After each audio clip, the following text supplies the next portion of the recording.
Welcome to the channel.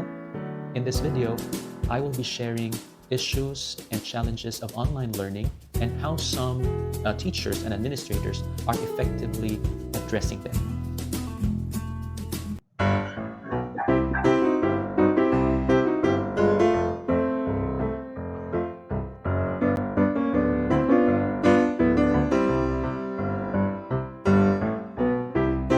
I'm happy to see that there are a lot of teachers out there who really took time to put up some video demonstrations on the best practices of online teaching.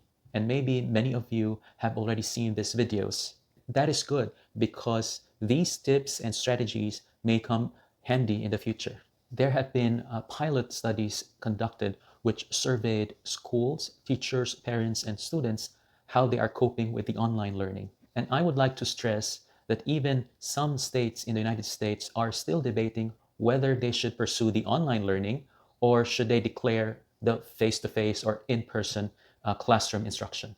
What other investigators found, despite the best practices of online teaching, there are still issues and challenges that spring from it. So here are the issues and challenges of online teaching and how teachers and administrators from some schools are addressing them. Issue number one, both parents and students have reported that they have experienced an increase of stress level. I suppose you will agree with me that student success is our ultimate goal as teachers, and we consider parents as our partners. So I think it is just right to listen to the complaints, suggestions, and/or comments from parents. In the early part of the pilot investigations conducted by my colleagues, they found out that the parent satisfaction on online learning has a correlation or is related to the rate of students' completion of schoolwork.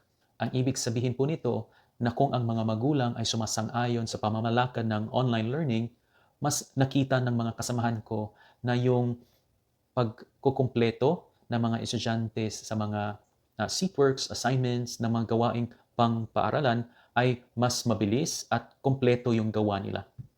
Most parents complain that there had been an overload of assignments and stressful tasks. When schools started to move their instruction on online platform, most teachers are sending on the average 5 emails per week, equivalent to 5 days worth of schoolwork. And each email has a lot of attached documents of different tasks. These are stressing out both parents and students. The group found out that when parents are satisfied with the online learning, even though that the students don't agree or don't like the online learning, the rate that students complete their schoolwork is higher. This means that parents are our important ally when it comes to drastic changes in the education landscape. And the solution to avoid burning out students and parents, some teachers sent out online quizzes. These quizzes have time limits. Say, for example, one teacher is giving out 5-item quizzes per week, and it should be completed within 45 minutes. Part of the instruction for these online quizzes is that teachers allow students to consult different resources and references while taking the quiz. The only thing that is not allowed is that students will consult someone else. Some administrators and teachers argue that this kind of system of online quizzes with open notes, resources, and references may not promote authentic learning. The strongest argument that I have heard in support to these online quizzes is that these students are already digital natives. In real life, they will be searching for answers over the internet. Maybe we just need to train our students where to find credible sources, how to critically evaluate these sources and references, and also how to cite them appropriately. Issue number two. There has been an increase of non-submission of assignments. I think this is related to issue number one. Because students and parents are experiencing burnout since the beginning of the online platform of education, they refuse to complete their schoolwork. Thus, you see a lot of non-submission of schoolwork.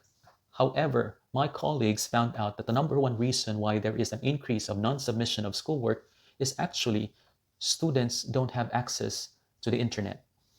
So the solution of some teachers to this issue is that They also prepared hard copies of the homework, assignments, and quizzes, and also hard copies of the references in order to help both parents and students on how to go about the schoolwork.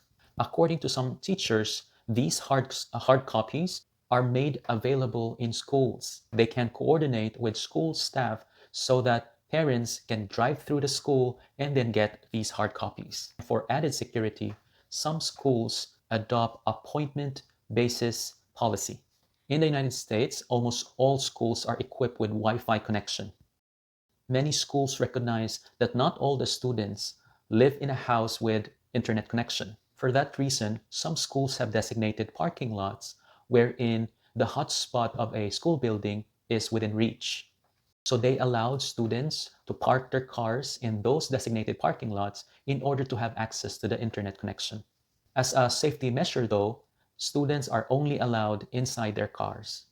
Issue number 3. This may also be connected to issues 1 and 2. Not all students have computers, but most of them do have smartphones. So the challenge is to make your online material mobile friendly. Most of the complaints that we have heard when it pertains to the mobile friendliness of your online material is about the visual layout of your online material.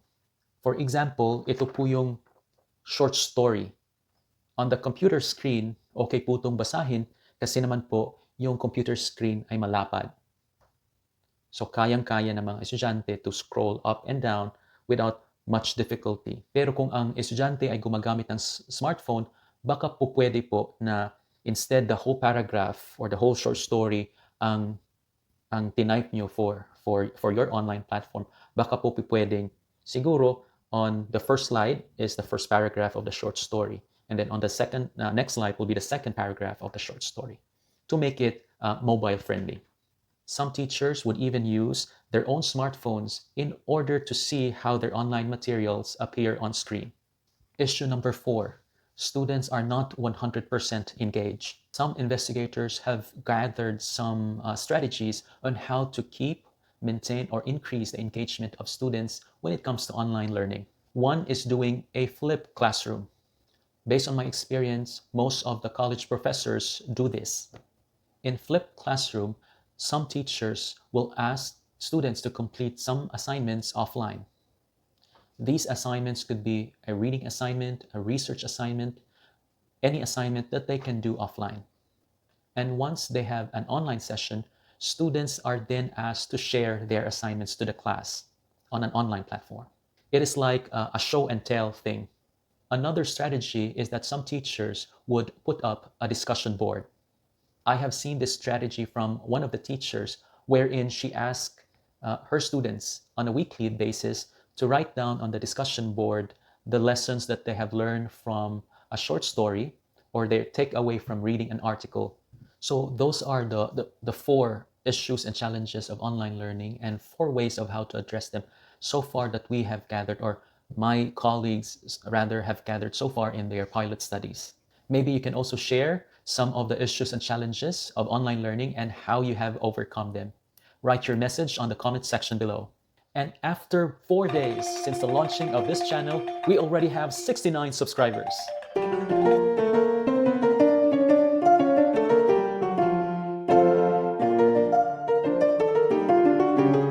Thank you so much for our new subscribers from the Philippines, Francis Eric Santos, Nico Viado, and Tap Rueno. Thank you so much, guys. So for more helpful videos, please subscribe to this channel. If you like the content of this video, don't forget to click on the like icon. Don't forget to ring the bell. Thank you for watching. See you next time.